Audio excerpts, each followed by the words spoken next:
লাগছে। যতক্ষণ না বলবি ততক্ষণ এই ভাবেই মার খেতে থাকবি। বল। আমার এসব কিছু করিনি, বিশ্বাস করুন। লাগছে। এই, তোরা কি ভেবেছিলি? হ্যাঁ, আমাদের চোখে ধুলো দিবি, ইনকাম ট্যাক্সের চোখে ধুলো দিবি, আর কেউ কিছু জানতে পারবে না। সাধারণ মানুষের অ্যাকাউন্টে টাকা ট্রান্সফার করে দিবি, আর তাতে তোদেরই সুবিধা হবে, সবারই লাভ হবে। বল বল, তোরা দুজন চুপ করে আছিস কেন? হ্যাঁ, কি হলো? বল। এভাবে হবে না, বুঝতে পেরেছি। এবার গুলি চলবে। বল বল বল। বলছি ম্যাডাম, বলছি। সব মারবেন না, সব বলছি। দয়া করে আমাদের মারবেন না। বল বল বল। আমরা খুব সাধারণ ঘরের ছেলে ম্যাডাম। এই শান্টু আমাদের বলেছিল যে আমাদের ব্যাংকে বেশ কিছু টাকা ঢুকবে। অমনি তোরা রাজি হয়ে গেলি? বল। শান্টু বলেছিল আমাদের ব্যাংকে টাকা ঢুকলে 7 দিন পরে ওই টাকা একজনকে দিয়ে দিতে, তাহলে আমাদের 2 থেকে 5% কমিশন দেবে। কি লোভী তোরা তাই ভাবছে। আমরা দেখলাম যে প্রায় 1 থেকে 2 লক্ষ টাকার মতন ফ্রিতে পাওয়া যাবে, তাই আমরা রাজি হয়ে গেছি। বাহ। আমার কোনো দোষ নেই ম্যাডাম। ওই কি? বাপ্পা নামের একজন লোক আমাকে দিয়ে এসব কাজ করায়। কে? বাপ্পা? সে আবার কে? তাকে কোথায় পাবো? বাপ্পা কলোনির মোড়ে আমাদের সঙ্গে দেখা করতে আসে টাকা নেওয়ার জন্য। তাকে একটা ফোন কর, ফোন করে টোপ দে, বল কলোনির মোড়ে আসতে। ফোনটা স্পিকারে দিবি।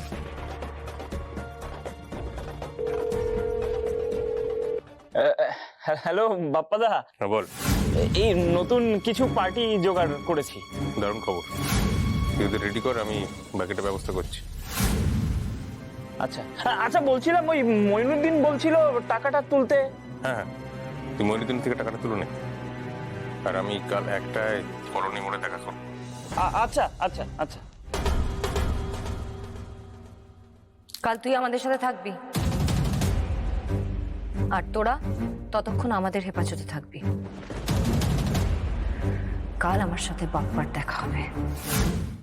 আপনার ছেলে দেখতে পাড়ার সব লোকজন দেখতে কি যাচ্ছে, তাই অবস্থা ভাবুন তো।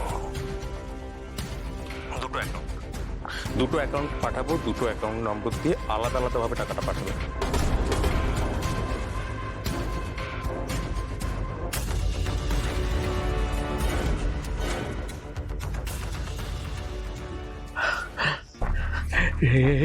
এবার আমি কি করব, কি করি?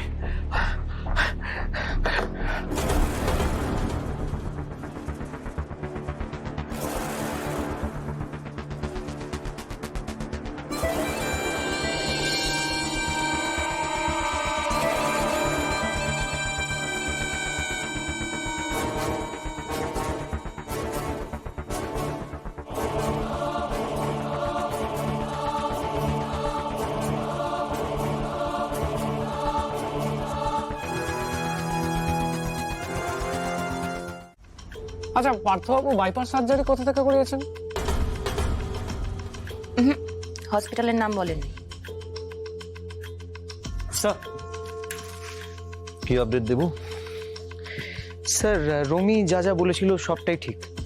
ওখানেও একই ঘটনা, এই গরিব মানুষের বিভিন্ন অ্যাকাউন্টে টাকা ঢোকানো হয়, তারপর কমিশন দিয়ে সেগুলো নিয়ে নেওয়া হয়। স্যার, এতে সব ডিটেলস আছে। Good job.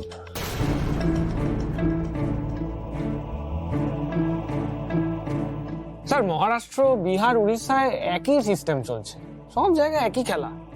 স্যার, বাপ্পা আজ আসছে। বাপ্পাটা আবার কি? যাকে আমরা মূল মাথা ভাবছি আর খুঁজছি।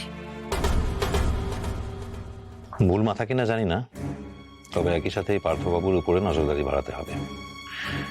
জানতে হবে সে আমাদের সত্যি কথা বলছে নাকি মিসগাইড করছে। স্যার পার্থবাবুকে নজর রাখতে হলে তো হ্যাঁ, একজনকে দায়িত্ব নিতে হবে। দেবু, তুমি পার্থবাবুর উপরে সারাক্ষণ নজর রাখবে। ও কোথায় যায়, কি করে, সব ডিটেল আমার জানা চাই। Okay sir. স্যার পার্থবাবুকে নিয়ে কি আপনার নতুন কোনো ধারণা তৈরি হয়েছে?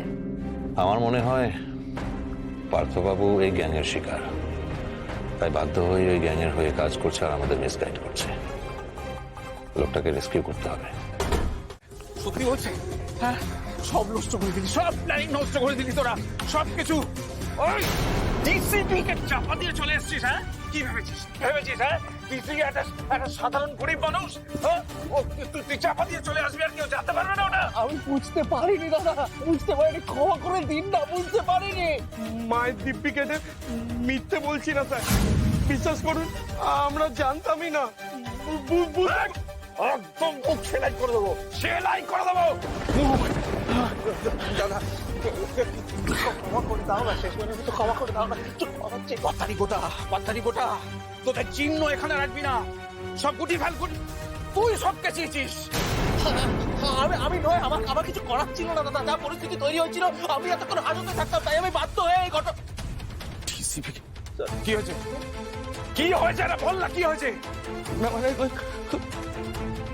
আপনার ঠিকানাটা জেনে গেছে। কি?